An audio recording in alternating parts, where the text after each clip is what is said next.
The hit interactive show Sleep No More has been called a mashup of Macbeth and 1930s film noir. And keeping in the theme, the show has spun off a restaurant that serves British fare and a theatrical setting. I like this look, Carolina. Chef R.L. King presides over the kitchen at the Heath restaurant at the McKittrick Hotel, and he's here to show us how to make one of their house favorites. First off, I am wearing my glasses through my mask, and I can't believe that. Even see that. And I sound like I'm congested. It's just hitting me a certain way. So tell us, so the show inspired the restaurant, is that right? That is. Okay, so tell us a little bit about how that all happened. Like, how did you guys, how did you make that happen? Well, we had Sleep No More, which is a immersive play in Chelsea, right off the High Line. And then we had this space on the 6th floor that had been empty since we started the play. So then we decided to give you the full experience to actually create a restaurant that was inspired by Sleep No More. So we're a 1930s, 40s train car restaurant set with an English-Scottish fare. I'm sorry, look at this shot. My nose is in your shot. Did you see that? I mean, it's just so rude. We Hold almost on, go touched back. noses. Yeah, exactly. Look at that. I mean, honestly, come on. Okay, so now you brought us some dishes today, is that right? We brought you a bunch of dishes, but we're going to demonstrate one of them. Okay, which one are we going to do? The dish we're going to demonstrate is our classic dish called beef and ale pie, but we've done a spin off on it. So our take on it is it's more elevated instead of peasant.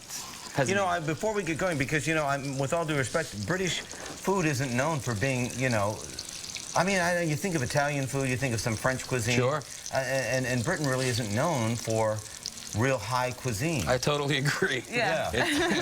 But this looks tasty. It took us a while to figure out how to actually turn, the British food into the elevated fare that we do. So it took me weeks and weeks with, scouring cookbooks and old train car menus, New York City menus. So cool. So that is such a throwback. Okay, so let's get started. What are we doing here? Right now we're we're searing grass-fed short ribs. Okay. Seasoned with salt and Aleppo. Now, after we sear all the sides, then we'll make a beef braise out of beer, prune juice, red wine, and beef broth. You had me at beer. Go ahead. So what we have is that right there. So we'll take that, we'll put it in the oven for about 4 hours till a fork tender. Okay. We pull it out, we let it get to room temperature, and then we'll strain off that liquid.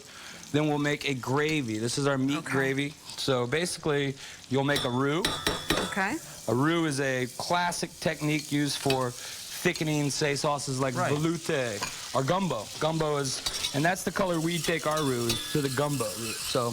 Okay, you're adding a little bit of flour? That is the roux. So roux is a flour and fat mixture. Because it thickens it. It's a thickening agent. All right. Okay. And then so you see it's getting that caramel color. Right, right. Then we'll deglaze with the beer. Okay, here we go. There you go. That's good. No more? You drink the rest. Okay. All right. Fantastic. Cheers. You might have to tell her twice. Exactly. Arizona State. Now that we have the paste, we'll add in the... That's good beer. What kind of beer is that? That is a brown ale that we serve at the Heath and also at Gallo Green. Me gusta. Okay. Gallo Green is our rooftop restaurant that will be opening in 2 weeks. Really? Yeah. Okay, very cool. I'm going to try one of these crisps while you continue to work over here. Keep talking, You Ricky. just keep going. Okay. So we've made the gravy. With this, you'd want to cook it for at least probably an hour so everything melds. And what you're looking for is the thin meat gravy that you'll see here. By the way, this is so good. These are thin meat gravy. Is this a beet right here? That is a beet. Yeah. That is. See, I'm good. And then Can anybody make this, though? I mean, I'm not really that great of a cook. You know what? I mean, it just takes some time. I wouldn't make it all in one day. Because, I mean, it takes us 5 days to make this dish. It would take me a month. But that's why you got to go to the restaurant, because this seems labor intensive. But with, I mean, if you take your time, I mean, the recipe's online. But if you take your time, it's very, it's very easy to do if you just read the recipe and take, spend a day or two making it. Do I detect an accent? Where are you from? I'm from the South Carolina.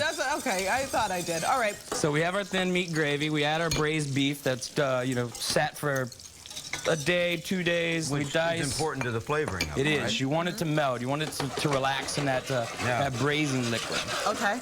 So then you have that. So, whoa, wait a minute. Let's use that one. Not time for that yet. Okay, so this I would cook for about an hour, until everything comes up together. Okay. And then what we'll do is What Let makes Jill, come in here. Jill has to help us cook. Okay, now go Okay, ahead. To help you eat, let's be honest. so what makes our pie so different than your traditional is that we cook and roast everything separately instead of putting everything in the pot and then braising and simmering for hours. You know, that's great whenever you're at home and you have these mushy carrots and mushy Right. potatoes, and people like that. But Okay, what we do is that we'll actually build it separately. So we'll add a little bit of pickled pearl onions. Okay, we only have a minute left. Not Okay, even a 1 minute. Okay, All there right, you go. we'll add some carrots in Add there. some carrots in there. Okay, we some need to roasted see better. mushrooms. There you go. Add a of potato. pears. Add a tater. Good. Some potatoes. Uh-huh. And then we take our Meat. meat gravy, Okay. the braised meat That in looks there. excellent. Which sat for a while, too. Sat for a while. To That's mellow. your finished product. Uh-huh. Then we take the puff pastry. Okay. You guys do Okay. that. I'll be over You'll here take drinking the egg my wash beer. right here. Go ahead. Okay. Up. All right. Quick. Wash, So, wash. all right. Now, egg wash it, egg wash it, egg wash it. Glaze Okay. it, glaze There we it, go. glaze it, baby, glaze Now this it. goes in the oven at 400 degrees for about 12 to 15 minutes until you get this beautiful puff Whoa. pastry on top. That looks so good. Let me have a bite. You serve it with the bacon marmalade. Can we have a bite of this? Yes, a get in bacon there. marmalade. Oh my goodness. Oh, where's the bacon marmalade? It's right here on the side. Wow, wait. Dig I'm gonna in. put a little bit on here on top. Thank you so much, Chef R.L. King, and do we this. appreciate the feast. Yeah! There you go. Add that bacon in. And we appreciate you coming in today to the couch. All right. Wow.